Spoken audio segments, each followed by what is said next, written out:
Okay, so now I want to talk on the topic of how do you find your passion? How do you find your deep sense of purpose in life?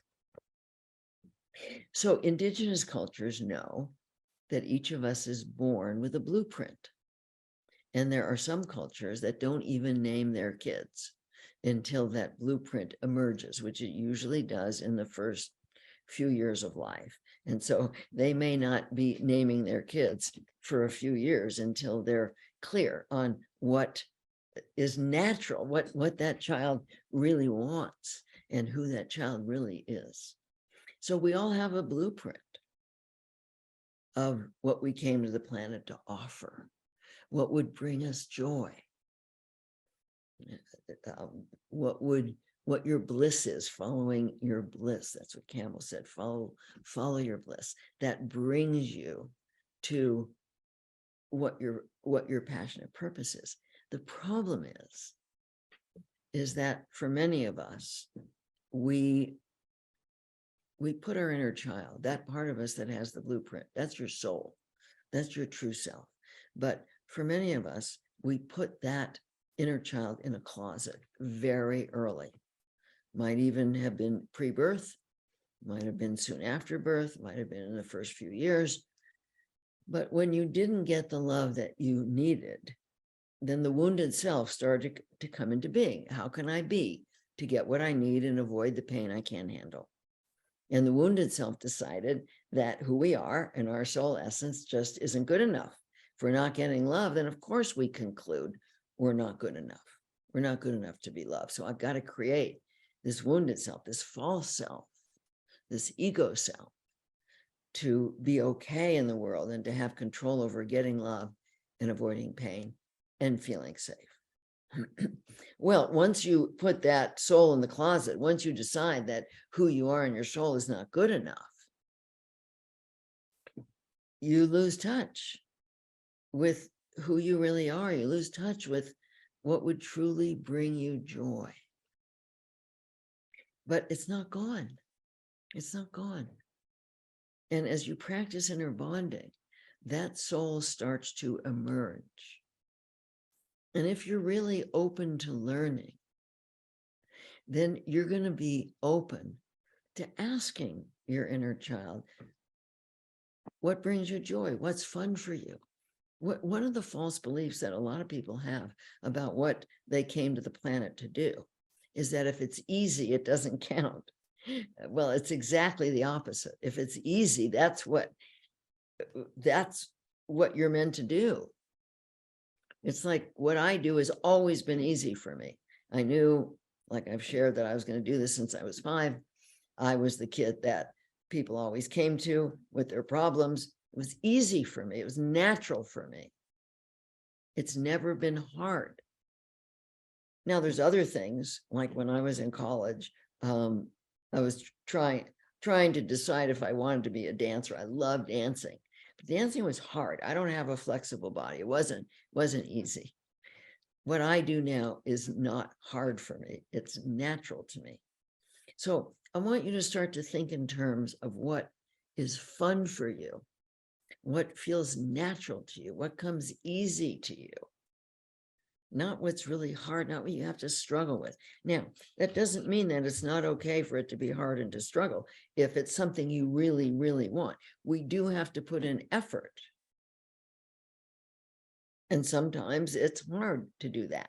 But if it brings you joy, it's the right path for you. So that blueprint is there in everybody. And what I've seen over and over with the people who I work with is that, and people who take my course, Your Passionate Purpose, Vibrant Health course, is that as they really open to learning and connect with who they really are, they get down to what brings them joy, what's fun, what enlivens them. This is what you're meant to do. You're meant to do what truly brings you joy. That's how you know that it's your passionate purpose. What brings you joy to do? What doesn't even feel like work? I remember when I first started working with people and getting paid for it, because I had done it my whole life without getting paid for it, but then I started getting paid for it. I thought, I can't believe I'm getting paid for this. This is so much fun. This does not feel like work. This is fun. That's how it's supposed to be. People who are in touch with what they came to the planet to do. I mean, they're happy to get paid. Of course, we need to get paid because that's the kind of society we live in, is we have to get paid. But they would do it anyway. If I didn't need to work, if I didn't have to earn a living, I would do this anyway. Even though I've been doing it for so long. I've been doing it, I don't know, 53 years now, I guess. That's a long time. It's a long time to be loving what you do. But when people do what they love to do, then they don't want to stop doing it. I don't want to stop doing this. My kids say, Mom, when are you going to retire? I say, I'm not. Why would I? Why would I stop doing what I love to do?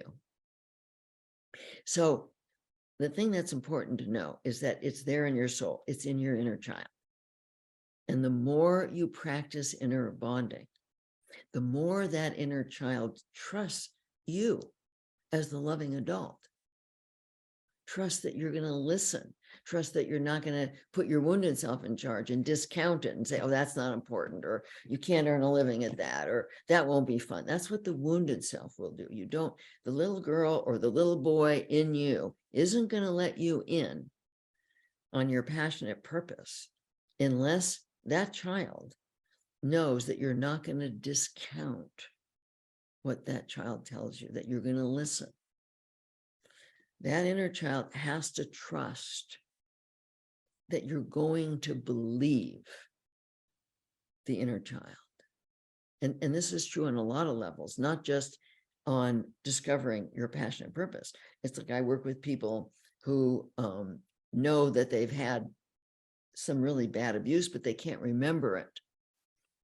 And as they work with inner bonding and they develop their trustworthy, loving adult, when the child knows that that loving adult is not going to discount them, is not going to not believe them, maybe the way their parents didn't believe them, then the inner child lets you in on a lot of things, lets you in on what may have happened to you as you were growing up, lets you in on your passionate purpose, lets you in on how you're treating yourself, so many things. That inner child is not really a child. Remember that. This is our soul. This is an ancient part of us.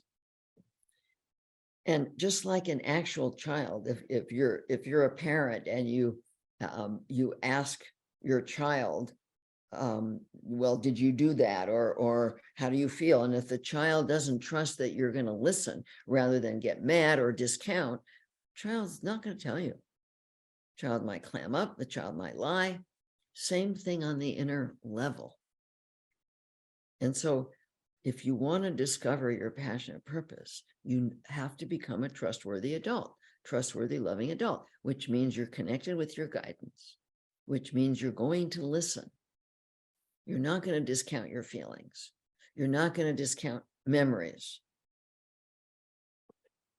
One of the ways of beginning to access your passionate purpose is to remember what you loved to do as a kid, what was fun for you. Or to think about when you go into a bookstore, what books are you drawn to? That's another way of starting to tune into it. Or when you think about people you know and what they do, have you ever thought, oh, wow, I wish I could do that?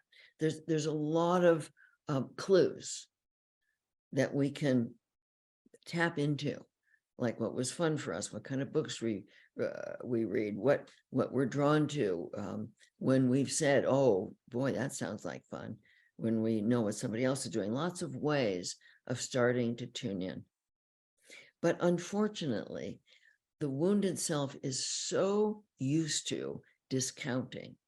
oh, we can't do that, or that's too hard, or that'll take too long to train, or no, that we can't earn money there, or no, that nobody would think well of us if we did that, or so many ways of discounting. If the inner child knows you're going to do that, he or she is not going to let you in. And this is why it's so important, if you want to find your happiness, your peace, your joy, your passionate purpose, to learn to become a spiritually connected, trustworthy, loving adult. And of course, that's what inner bonding is all about. This week's episode is brought to you by the Inner Bonding Masterclass. When you join this membership, you'll be part of a compassionate and supportive community who understands what you're going through and who will help you throughout your healing journey.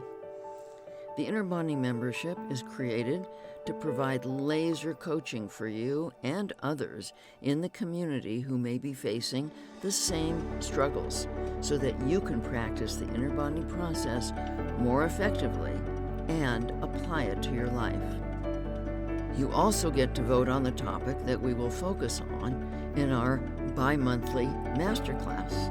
This way, you and the community will always learn about and get guidance on the topic you're requesting most. Go to innerbonding.com/members to join us. You can use the code BENEFIT to get a 10% discount on your registration at checkout. Again, go to innerbonding.com/members.